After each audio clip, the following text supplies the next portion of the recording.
C'est pas une surprise, disait Laurie, sur le fait qu'il annonce qu'il reste, Franck McCourt, qu'il reste, mais qu'il soit ambitieux à nouveau. Alors, il fait attention à ses mots par rapport à ceux du début. Non, mais il l'a dit lui-même, hein, j'ai appris. Hein. C'est pas la culture américaine, on peut annoncer des choses, mais finalement, voilà. Non, mais il a eu l'humilité de le dire et c'était trompé. C'est peut-être pas le Champions Project, la pire erreur, c'est peut-être Jacques Henriero quand même.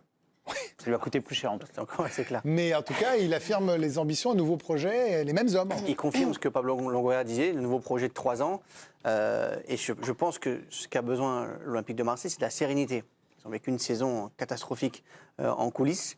Et justement, ils ont besoin de repartir sur une saison l'année prochaine où ils calment un petit peu les ambitions. Ils arrêtent de promettre des choses aux supporters monts et merveilles et qui disent justement, attendez, le projet c'est 3 ans. Donc cette première saison, on va mettre en place les bases du projet tranquillement. Si on n'a pas de Ligue des Champions, si on a juste une Coupe d'Europe, c'est déjà pas mal. Je pense qu'il faut y aller par étapes maintenant avec l'Olympique de Marseille. Alors, c'est la première étape. Cela dit, il faut quand même, Benoît Trélouinas, que le cœur du réacteur puisse entraîner tout le reste. C'est-à-dire que là, quand même, on sent que si c'est lui qui le dit, ça a peut-être, je vous laisserai en débattre, plus de poids que si Longoria le dit. Tout à l'heure, quand on parlait du coach, vous aviez un doute. Quand McCourt dit « je reste, je mets des sous, je suis là pour 3 ans minimum », ça pèse.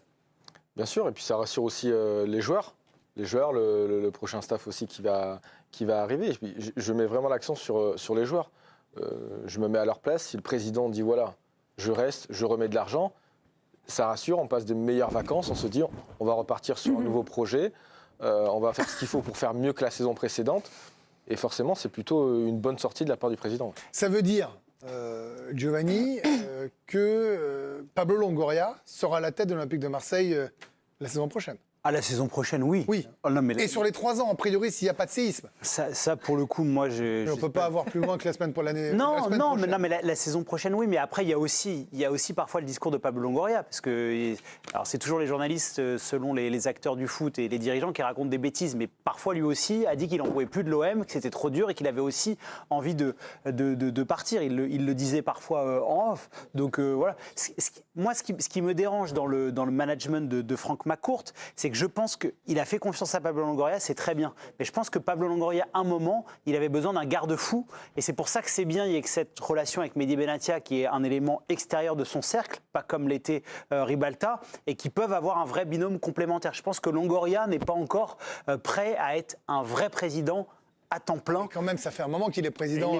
Pardon, ça fait un moment quand même. Mais il l'est, mais être président. Non, mais je suis d'accord, mais moi je pense que ce statut-là est pas adapté aux compétences de Pablo Longoria. Il y a des trucs sur des domaines sur lesquels il est étincelant, il n'y a aucun souci, mais je pense que d'avoir un propriétaire qui est plus présent et qui le soulage de certaines choses, je pense que ça aurait été plus intelligent. Il l'a fait là, depuis 6 mois, c'est plus un peu tranquille plus. Avec Longoria. Un peu plus. C'est-à-dire que le début de saison a été quand même à minima chaotique. Il y a beaucoup plus délégués. On voit beaucoup plus Benatia notamment. Oui, mais c'est bien qu'il le fasse. Mais aujourd'hui. Est-ce que vous voyez une colonne vertébrale, Laurie de Lostal, Franck McCourt qui arrive, qui dit voilà, on est là pour le long terme, avec mes sous. Clairement. Pablo Longoria va présider. Enfin, pas les miens, les siens. Pablo Longoria va présider. Mehdi Benatia est là en directeur sportif. Reste maintenant le coach, qui est la dernière partie à trouver. On évoquait Conceição tout à l'heure. Est-ce que vous trouvez qu'il y a une cohérence de toute la direction? Il y a une mise en place de quelque chose? Voilà, ça vous inspire pas confiance? Non, pas complètement, non. Parce que McCourt, il est là, mais il va repartir. Il a fait le téléphone quand même. Oui, mais non, votre colonne vertébrale, là, ça, non. Quelqu'un pas d'accord avec Laurie? Vous, ça vous plaît, Laurie? Compétent, quand même. C'est clair, c'est net. Au moins, ça y est, le club, on est au mois de mai. Ça y est, c'est tranquille. On sait que l'organigramme est là. L'entraîneur va arriver, si tout va bien, assez rapidement maintenant. Même si c'est pas Conceição, il y a un entraîneur qui va arriver, il espère, avant l'Euro, au moins. Le mercato, ils vont avancer. On espère qu'à la reprise, il y a un OM, on a un effectif assez clair, un entraîneur. Et ça sera plus facile que la dernière. Quand tout ce que tu viens de dénoncer sera arrivé, on refera le point. On n'est pas loin, déjà, ça avance bien. Non, mais ça veut dire que là, quand il dit le club n'est pas à vendre, les rumeurs sont absurdes. Ce sont les mots de Franck McCourt, ce ne sont pas les miens. Ça veut dire qu'il tord le cou à tout ce qu'on entend. Bah oui, mais lui, de toute façon, pour le coup, on ne peut pas lui enlever ça. Il le dit. Il a toujours été cohérent. Il l'a toujours dit. Moi, je trouve que la plus grosse victoire de ce remaniement à l'Olympique de Marseille, ça a été vraiment tendu entre Tessier et Longoria. C'était un point qui était important qu'il fallait régler. Rappelez le rôle de M. Tessier, peut-être Comme que tout le monde Stéphane. ne sait pas. Oui, rappelez-le. Son prénom, pas son prénom, le rôle. Voilà. Directeur général. C'est très important que ce dossier-là ait été réglé parce qu'il y a eu beaucoup de tensions et que Pablo Longoria et Mehdi Benatia travaillent main dans la main. Ça, moi, j'avoue, j'y croyais pas, mais c'est ce qui est en train de se passer. Ça, c'est une excellente nouvelle, au moins pour la saison de l'Olympique de Marseille. Mais alors, Benoît, pour attirer des joueurs maintenant, parce que là, c'est l'heure du mercato, c'est-à-dire que les premiers contacts sont là, on voit que ça s'agite, ils ont forcément passé des coups de fil, ils ont déjà évidemment mis en avant leur réseau d'agents. Donc, je vais vous voir aussi Loïc dans un instant, mais il faut quoi pour séduire un joueur aujourd'hui, si on est à l'Olympique de Marseille, est-ce que le fait que McCourt dise « je suis là, je reste, je mets mon argent », Longoria, Benassia reste, il nous manque que le coach, c'est attrayant pour un joueur en dehors d'une absence de Coupe d'Europe. En disant, il y a un projet, c'est Chine pour 3 ans, je suis accompagné. Est-ce que vous, ça aurait été à même de vous séduire? Oui, c'est attrayant parce qu'annoncer ce qu'a fait le président là, à cette période-là, oui, c'est attrayant pour un joueur. Je pense que maintenant, le joueur, il attend juste de savoir le nom du coach. Parce que c'est quand même assez important. Il y a eu des Donc ils ne doivent pas traîner là. Il ne faut pas traîner parce que quand tu es joueur, on te dit tu viens, ok, mais ce serait bien de aussi parler avec le coach. Moi, partout où je suis allé, j'avais des discussions avec l'Olympique de Marseille, j'avais eu Didier Deschamps au téléphone pour savoir un petit peu comment ils voulaient me faire jouer. Et ça, c'est important pour les joueurs que l'on veut recruter et leur dire un petit peu le projet, savoir un peu comment on veut les utiliser. Donc oui, la dernière pièce manquante, c'est forcément l'entraîneur pour les joueurs. Et ensuite, dès que l'entraîneur sera officialisé, je pense que ce sera bientôt, là oui, ça va être attrayant pour les joueurs parce qu'ils disent on démarre sur un nouveau projet. Mehdi Benassia est là, on voit qu'il travaille avec le président. Et on l'a toujours dit que c'est important aujourd'hui dans un club que le président, le directeur sportif et l'entraîneur travaillent ensemble. Et ça, forcément, c'est attrayant pour les joueurs. C'est quand même une énorme info qu'on a besoin de donner, sortie par nos confrères du JDD sur Franck McCourt qui annonce qu'il reste, que les projets de vente sont ces mots absurdes et que donc l'Olympique de Marseille, Loïc, si j'en crois les propos de Franck McCourt, sera à nouveau ambitieux. Et est-ce que finalement, avec un peu de recul... Comment ? Il va combler les pertes, c'est pas la même chose. Combler les pertes. Mais est-ce que finalement, cette mauvaise saison, je ne sais pas comment on peut la qualifier, même s'il y a eu la demi-finale... plus que mauvaise. Ouais, très mauvaise si vous voulez, qu'importe. Mais c'est pas un mal pour un bien, pardon, j'aime pas trop ça, mais genre pour qu'ils apprennent de leurs erreurs et qu'ils se disent, on s'est trompé, on repart sur une page blanche. Non, parce que ils ont compris assez vite dans la saison, et je pense même si l'OM avait été européen, voire même en Ligue des Champions, il y aurait quand même eu des profonds changements dans l'effectif, dans le coach. Et McCourt aurait le même discours, il aurait mis moins d'argent parce que les pertes auraient été un peu moindres. Mais aujourd'hui, il ne faut pas croire, c'est pas parce qu'il dit ça qu'il va y avoir des recrues à 50 millions d'euros à Marseille, c'est pas vrai. Le profil du... Non mais justement, est-ce qu'ils peuvent faire des recrues pas à 650 000 euros? Parce qu'on avait vu les recrues chères, mais des joueurs bons à un tarif normal. Des recrues Ligue 1 qui veulent. Merlin, Rongier, ça avait marché. C'est une bonne nouvelle, mais il ne faut pas s'enflammer non plus. Effectivement, déjà... Il faut éponger ce qu'il y a à éponger. Ça, il va le faire. Pour rassurer les supporters olympiens, il va le faire. Et, à quel point il va rester ambitieux Non, mais à 10-15 millions d'euros, ils sont capables de les mettre sur le marché aujourd'hui. Mais la question, c'est... Il faut reconstruire. Il faut combien de joueurs aujourd'hui? Mais ils vont changer beaucoup de choses. Non, mais déjà pour réduire... dégraisser.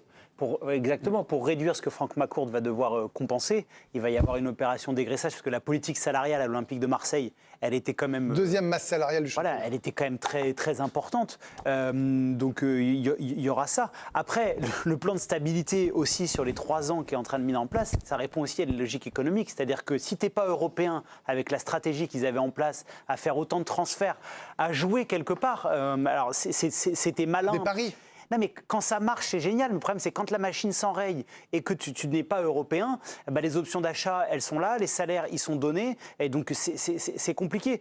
C'est aussi une manière de dire, il y a un peu moins d'argent, on va travailler différemment. Ça ne veut pas dire moins bien, parce que ça, c'est à chaque fois qu'on entend ça sur les clubs français, ils ne sont pas bons en Coupe d'Europe. Ils ont plus d'argent que les Portugais et les Pays-Bas. C'est juste qu'ils travaillent mal. Donc, avec moins d'argent, on peut aussi mieux travailler. Ça veut dire qu'un OM Project... plus raisonnable. Et je vais citer 2-3 joueurs. Par exemple, Valentin Rongier, qui était blessé, qui a beaucoup manqué au milieu de terrain de Marseille, plutôt qu'un Geoffrey Kondogbia, qui était peut-être très cher et qui a déçu cette année.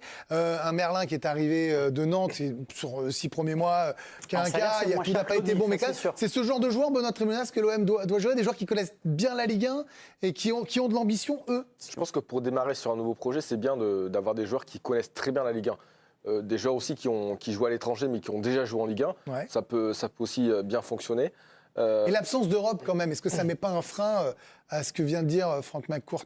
Est-ce que c'est pas un énorme handicap ? Pas forcément, parce que les joueurs qui peuvent arriver à l'Olympique de Marseille se disent on peut leur vendre ce projet-là. Cette année, on joue pour se qualifier en Champions League. Et l'année prochaine, la deuxième année, on la jouera. Ils disent on va essayer de créer un collectif, on va recruter tel ou tel joueur pour essayer de nous donner les meilleures chances pour se qualifier en Champions League. Effectivement, créer un collectif, c'est vraiment important pour l'Olympique de Marseille sur 2-3 ans. Après, est-ce que Longoria va réussir à tenir ? Parce que il a dit, en tout cas, moi je vais le citer, nous démarrons cet été un nouveau projet à long terme avec Pablo Longoria. Tous les ans, à chaque fois, il prenait des joueurs pour les revendre et tout. On verra. Mais en tout cas, si ça part comme ça, c'est plutôt une bonne chose pour l'Olympique de Marseille. Il a réussi à le convaincre, parce qu'il voulait partir quand même. Donc il a réussi à le convaincre de rester et de mener à bien ce nouveau projet. Il n'y a pas une histoire de prime aussi, il s'en va, Oui, mais justement, il y a aussi une question contractuelle. C'est qu'aujourd'hui, je ne suis pas sûr que Pablo Longoria ait 3 ans de contrat encore avec l'OM. Donc s'il le voit à 3 ans, ça veut dire qu'il le prolonge. Ou en tout cas, il le voit démarrer le projet. Parce qu'il dit c'est un nouveau projet à long terme avec Pablo Longoria aux commandes. On peut aussi l'interpréter au démarrage. Ouais, je pense qu'il a envie de le garder. Moi aussi, je pense que vous. Ton président, tu le prolonges jusqu'à la fin de ton projet, jusqu'à tes 3 ans. Donc ça veut dire automatiquement qu'il y a des discussions qui vont être menées entre lui et Longoria pour prolonger. Mais ça change tout, parce que ça veut dire que Longoria accepte de prolonger là où il y a 6 mois, il voulait partir. Bon, et demain, il y aura une interview de nos confrères de la Provence, interview croisée, Longoria, McCourt. Super. Okay. Voilà, comme ça, on apprendra davantage, on développera ça. On s'excuse auprès de toutes celles et tous ceux qui attendaient l'œil d'Alicia, et pardon, Alicia, sur Luis Enrique, mais elle a la priorité à l'info, évidemment. Priorité à l'info, c'est Franck McCourt qui annonce ce soir qu'il ne vend pas l'OM, évidemment. Il dit même, ça fait 8 ans que j'y réponds, et pour moi, c'est une absurdité totale. De vos infos, c'était évident qu'il allait garder l'Olympique de Marseille, Loïc et Giovanni. Honnêtement, et ça a agité un peu le début de saison, parce que il y avait l'histoire des avocats qui potentiellement auraient été à l'écoute d'offres, etc. Honnêtement, à chaque fois qu'on a contacté des gens, enfin moi personnellement, j'ai eu des retours, à chaque fois c'était mais c'est n'importe quoi. Alors ça ne veut pas dire qu'un jour l'OM ne sera pas vendu, un jour ou l'autre il sera bien vendu. Voilà, donc, mais en tout cas, en dépit de tout, de son absence, du fait qu'à chaque fois ils doivent ressortir entre 30 et 50-60 millions d'euros, il n'y a jamais eu la volonté officielle de vendre ce club. Après qu'il y ait des gens qui soient potentiellement intéressés par l'OM, ça c'est autre chose. Ça c'est autre chose. Bien sûr. Attention, il est absent physiquement, mais il est très présent dans la vie du club. Et Pablo Longoria, parce qu'on dit toujours McCourt n'est pas là, mais par exemple l'été dernier, avant qu'il y ait Marcelino, Pablo Longoria est allé plusieurs fois aux États-Unis pour faire des réunions pour le nouvel entraîneur. C'est-à-dire Pablo Longoria va aussi chaque fin de saison normalement, quand McCourt ne vient pas, aux États-Unis pour s'entretenir. Sans visu. Non, mais c'est important de le préciser, parce que peut-être que tout le monde n'est pas au courant de la façon dont le club fonctionne. C'est important qu'on propose cet éclairage ce soir. Et donc, vous l'avez entendu, les propos qu'il a accordés au JDD. Il a dit la vente de l'OM, c'est absurde. Ça fait 8 ans que j'y réponds. Je reste propriétaire de l'Olympique de Marseille. Nouveau projet à long terme avec Pablo Longoria aux commandes. Voilà pour cette